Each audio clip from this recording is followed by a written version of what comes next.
akan bekerja keras untuk beliau kembali. Insya Allah kalau saya presiden, saya jemput beliau ke sana. Insya Allah kita menang. Saya akan jemput Habib Rizik dan kita sama-sama jemput nanti di lapangan terbang. Bagaimana?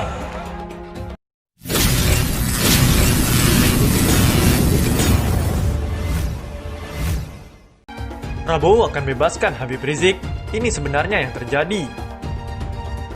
Beberapa hari lalu beredar sebuah video yang menyebutkan Menteri Pertahanan yang juga Ketua Umum Partai Gerindra, Prabowo Subianto akan membebaskan pimpinan Front Pembela Islam atau FPI, Habib Rizik Syihab.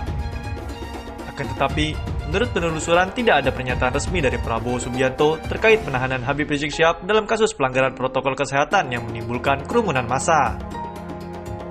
Namun, banyak para pendukung Prabowo dalam Pilpres 2019 yang mempertanyakan mengapa sampai saat ini Prabowo tidak berkomentar apapun.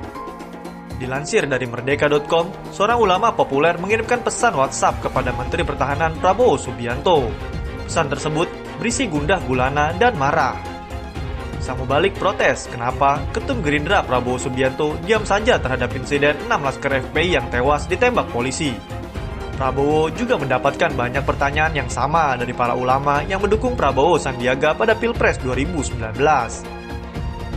Dalam pesan yang dilihat Merdeka.com, ulama populer yang kerap nongol di TV ini meminta agar kader Gerindra ini menyampaikan pesan kepada Prabowo.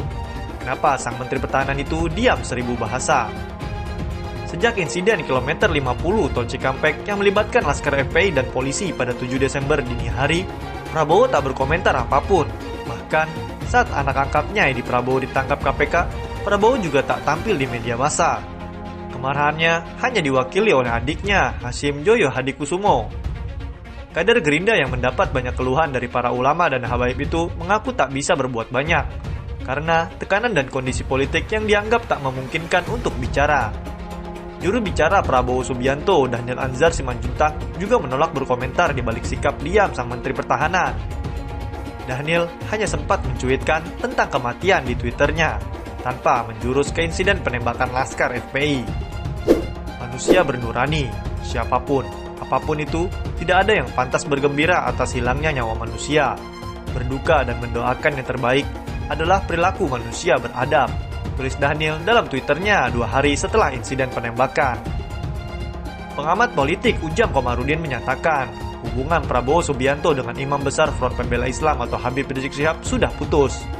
Hal ini seiring dengan masuknya Prabowo ke pemerintahan sebagai Menteri Pertahanan era Presiden Joko Widodo.